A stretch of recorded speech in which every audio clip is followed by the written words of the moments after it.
igreja abençoada? Está tudo na paz? Feliz? Cheios do Espírito? Fala, glória a Deus! Grande é o nosso Deus! Oh, gente, que beleza! Eu sabia que Deus criou um dia perfeito para nós, que foi hoje, né? Hoje é o dia que Ele fez, nos alegremos nesse dia. E um dia exatamente como esse dia de hoje, Jesus estava caminhando, Pedro do lado dele, e Pedro fala: Mestre, se alguém me fizer mal, quantas vezes eu preciso perdoar? Umas 7? Aí o mestre olhou para ele e falou o quê? 7 não. Quanto que ele falou? 70 vezes 7. Olha que beleza. A mensagem hoje é sobre perdão, irmão. Fui perdoado. Agora eu preciso perdoar. É sobre perdão. Eu não sei como é que está seu coração, meu irmão. Eu não sei se tem alguém, se existe alguma pessoa que você precisa perdoar. Vamos ler aqui o texto juntos então, por favor. Mateus. É exatamente a continuação dessa conversa que Jesus teve com Pedro. Por isso, o reino dos céus é semelhante a um rei que resolveu ajustar contas com os seus servos. E passando a fazê-lo, trouxeram-lhe um que lhe devia 10.000 talentos. Não tendo ele, porém, com o que pagar, o senhor desse servo ordenou que fossem vendidos ele, a mulher, os filhos e tudo o que possuía, e que assim a dívida fosse paga. Então o servo, caindo aos pés do rei, implorava: tenha paciência comigo, e eu pagarei tudo ao Senhor. E o senhor daquele servo, compadecendo-se, mandou-o embora e perdoou-lhe a dívida. Saindo, porém, aquele servo encontrou um dos seus conservos que lhe devia 100 denários. E agarrando-o, começou a sufocá-lo, dizendo: pague, me dê tudo aquilo que você deve. Então o seu conservo, caindo aos pés dele, pedia: tenha paciência comigo e pagarei tudo a você. Ele, porém, não quis, pelo contrário, foi e lançou-o na prisão até que saldasse a dívida. Vendo os seus companheiros o que havia acontecido, ficaram muito tristes e foram relatar ao Senhor tudo o que havia acontecido. Então o Senhor, chamando aquele servo, lhe disse: servo malvado, eu lhe perdoei aquela dívida toda. Por que será que você também não devia ter compaixão do seu conservo, assim como eu tive compaixão de você? Indignando-se, o Senhor entregou aquele servo aos carrascos até que lhe pagasse toda a dívida. Assim também o meu Pai que está no céu fará com vocês, se do íntimo não perdoarem cada um do seu irmão. Amém, irmão? Obrigado, Senhor, pela tua palavra. Nós te agradecemos porque o Senhor está falando essa manhã, como falou com Pedro. Quantas vezes precisamos perdoar? E o Senhor nos dá essa parábola maravilhosa. Fala no nosso coração, Senhor, essa manhã, que possamos sair daqui aplicando essa palavra e vivendo conforme o Teu Espírito quer que vivamos, em nome de Jesus. Amém. Nós entendemos que existia um servo que devia dinheiro para o rei, e o rei chamou então esse servo e falou para o servo: olha, você me deve uma quantia muito grande de dinheiro, e essa quantia a gente precisa resolver. E o servo falou: olha, eu não tenho como pagar, me perdoa. E o rei perdoou aquele servo. E aquele servo então, ao voltar para casa feliz, tirou um peso da cabeça dele, um peso das costas dele. Ele chega em casa e tem um conservo, quer dizer, o servo do servo, que lhe devia um valor muito pequeno, estava na mesma situação, e ele não aplica aquele perdão que ele recebeu, uma dívida muito maior, para o seu conservo. E é essa a história que a gente vai falar e tratar aqui hoje. Ele não teve capacidade de perdoar. O servo não teve a capacidade de oferecer aquele perdão que ele havia recebido. E quando a gente olha para essa parábola, eu queria analisar com vocês o seguinte: por que esse homem não conseguiu perdoar? Ou trazendo uma palavra para nós, por que a gente tem dificuldade em perdoar? E eu tenho certeza que hoje Deus vai falar ao seu coração, porque Ele falou no meu. Tudo é uma questão de matemática. Matemática de Deus. Fala, matemática de Deus. É uma questão de matemática. Essa é a lógica de Deus. E esse servo não entendeu essa lógica, porque esse servo não compreendia o tamanho da dívida que ele tinha. E esse foi o motivo dele não perdoar. Ele não conseguiu reconhecer esse valor. Por que eu sei disso? Porque no verso 26, ele fala assim, ó. Então, o servo caindo aos pés dele implorava: tenha paciência comigo e eu pagarei tudo ao Senhor. Ou seja, ele não tinha ideia de quanto ele devia. Você também não deve ter ideia de quanto ele devia. Eu fiz esse cálculo. Eu fiz o cálculo de quanto ele devia para os dias de hoje. Ele devia 10.000 talentos. Você sabe quanto que isso representa hoje? 10.000 talentos era o tamanho da dívida. Um talento significa 35 quilos de prata. Aí eu fiz uma pesquisa, quanto que é os 100 gramas de prata, multipliquei. 35 quilos de prata representa 380 mil reais.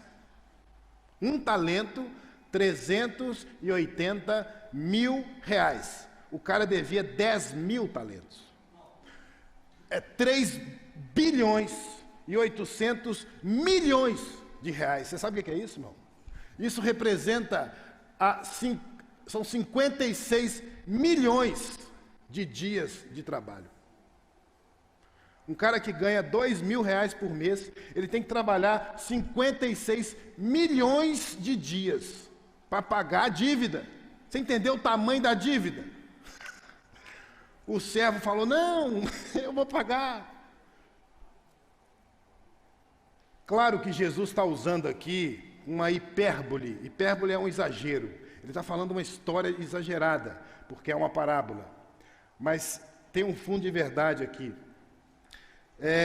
De repente esse homem se põe diante dos pés, né, do rei e fala algo patético: tenha paciência comigo que eu vou pagar.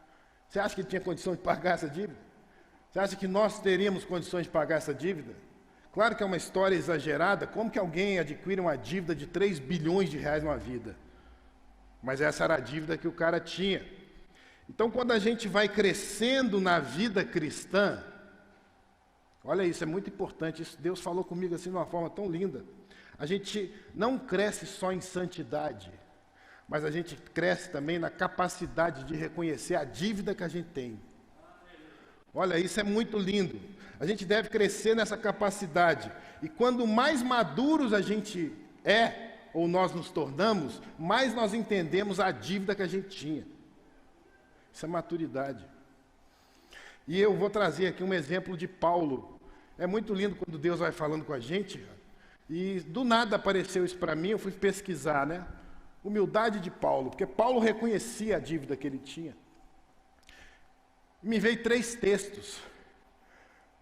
O primeiro texto que Paulo fala é em 1 Coríntios, só para você entender, irmão. 1 Coríntios é o início do ministério de Paulo. São as primeiras cartas que ele escreve. E nessas primeiras cartas que ele escreve, 1 Coríntios, ele fala o seguinte: pois sou o menor dos apóstolos e nem sequer mereço ser chamado apóstolo, porque persegui a igreja de Deus. Olha a maturidade de Paulo. Na primeira carta que ele escreve, ele já reconhece que dentre os apóstolos, dentre aquelas pessoas que viram Jesus, que andaram com Jesus, ele era o menor. Não é bonito isso? Ele reconhecia que a dívida dele era maior que a dos outros apóstolos. A gente deve seguir o exemplo de Paulo. Semana passada nós pregamos sobre isso, o exemplo de Paulo. Paulo fala, né? Siga a mim como eu sigo a Cristo. Siga meu exemplo. O próprio nome Paulo, ele se chamava Saulo. Mas os pais dele chamavam-o de Paulo. Paulo significa: eu tenho um filho que se chama Arthur. A gente chamava ele lá em casa de Tutuca. Pequenininho. Então Paulo significa pequerrucho. Então ele mudou o nome, inclusive, porque ele se sentia um pequenininho diante de Deus. Não é bonito isso? Aí ele amadurece mais um pouco. Passa-se 6 anos, ele escreve uma carta aos Efésios. Ele está um pouquinho mais maduro. O que ele escreve aos Efésios? Embora eu seja o menor dos menores, dentre todos os santos, foi-me concedida esta graça de anunciar aos gentios as insondáveis riquezas de Cristo. Olha, primeiro Paulo fala que ele era o menor dos apóstolos. Agora ele está 6 anos mais maduro. Ele fala, eu sou o menor dos santos. Eu sou o menor do que todas aquelas pessoas que creram e aceitaram Jesus. Eu sou menor que todos os crentes desse mundo. É isso que Paulo está falando. A maturidade vai crescendo, né, irmãos? A maturidade da vida cristã, então, não é um aumento só de santidade, mas é esse aumento de reconhecimento do tamanho da nossa dívida. Paulo reconheceu isso muito bem. E quanto mais a gente se aproxima desse Deus que nós cantamos aqui, Santo, Santo, Santo, a gente é cada vez menor, menor e menor. Mas a gente deve reconhecer o preço que foi pago. A gente fala muito isso. Eu sei que foi pago um alto preço. 3 bilhões. Você teria condições de pagar isso? Aí, Paulo, no auge da maturidade, escreve uma das últimas cartas, 1 Timóteo. Foi uma das últimas cartas que ele escreveu. E aqui a gente tem um Paulo maduro, perto de morrer. E olha o que esse homem fala no ápice da maturidade dele. Esta afirmação é fiel e digna de toda a aceitação. Cristo Jesus veio ao mundo para salvar os pecadores, e eu, dos quais sou o pior. Olha. Paulo começa falando que ele é o menor dos apóstolos, o menor dos santos. Agora ele está falando o seguinte: de todos os homens que nasceram e de todos os que vão nascer, que não aceitaram Jesus e que são pecadores, eu sou o menor.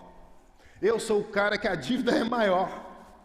Essa é a nossa postura, porque ele reconhece, reconhece o preço da dívida. O preço da dívida. E quanto maior o nosso reconhecimento, maior é a nossa graça. A gente não pode ser igual a esse homem aqui da parábola. Você acha que esse homem reconheceu a dívida? Ele era um religioso. Por que eu sei disso? Porque o religioso é esse cara que tenta, de forma humana, pagar a dívida. Essa que a religião faz. Criar uma estratégia, organizar uma forma da gente pagar a dívida. Impagável. Você acha que tem jeito de pagar? É impagável. E quanto maior eu entendo a minha dívida, maior é o perdão que eu recebo. Quanto maior o meu reconhecimento da dívida, maior o amor que eu recebo de Deus. Isso é muito importante reconhecer, porque se a gente entender que a nossa dívida é pagável e é pequena, para que Jesus? Um cordeiro pagaria a nossa dívida, e não é um cordeiro que paga, não é qualquer ser humano do mundo que paga, precisou alguém muito especial nesse universo. Quem? Filho de Deus, por amor, é o único que poderia pagar essa dívida imensa, que é o próprio Deus. Esse é o tamanho da nossa dívida, irmãos. Presta atenção nisso. Então o cara não conseguiu perdoar o outro porque ele não reconheceu o tamanho da dívida dele. Ele achou que era pagável. Ele foi perdoado, mas ele saiu daquela reunião achando que ia pagar. E aí que entra o segundo ponto. Receba. Receber o quê? Receber esse amor do Pai de graça. Porque a gente vive uma sociedade hoje meritocrata. A gente recebe o que a gente faz, né? Se eu produzo, eu ganho. No reino de Deus não é assim que funciona. Deus te dá sem você merecer, irmão. Ele te abençoa. Então, receber o perdão de graça, assim como reconhecer, é um desafio. É um desafio. Tem gente que não sabe receber presente. Fica sem graça. Você já percebeu isso quando você dá um presente para alguém? O cara, ao invés de falar, obrigado, valeu, ele fica sem graça. Às vezes você vai ganhar um presente de seu aniversário, alguém te dá uma blusa. Aí você fala para a esposa, nossa, ele me deu uma blusa de R$110. No aniversário dele, vou ter que comprar. Você me lembra bem, no aniversário dele eu tenho que dar uma roupa de igual valor. Porque a gente não sabe receber, irmão. A gente quer pagar. E o cara saiu de lá sem receber, porque ele achou que ele ia ter que pagar ainda.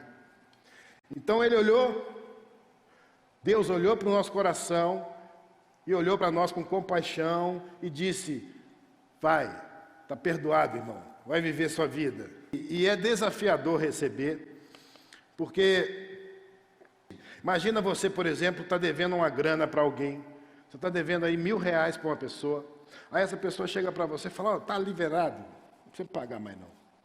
O cara é irmãozinho da igreja, você nem vem mais na igreja, de sem graça que você fica. Se ele está no ambiente, você fala, nossa, estou sem graça. Ele perdoou sua dívida, irmão. Fala assim, amém.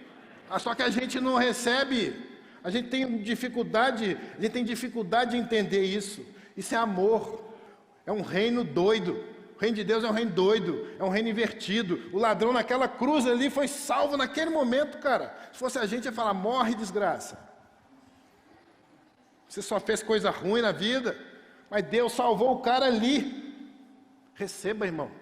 Receba a salvação assim. Glória a Deus, irmão. A gente tem dificuldade de entender esse amor. Eu estava falando, Deus, fala comigo. Como que eu devo falar do amor para eles? Aí Deus falou, você é pai, meu filho? Eu falei, sou pai, graças a Deus. Aí o que Deus falou comigo? Isso é madrugada, estava tomando banho, Deus falou assim, fala isso.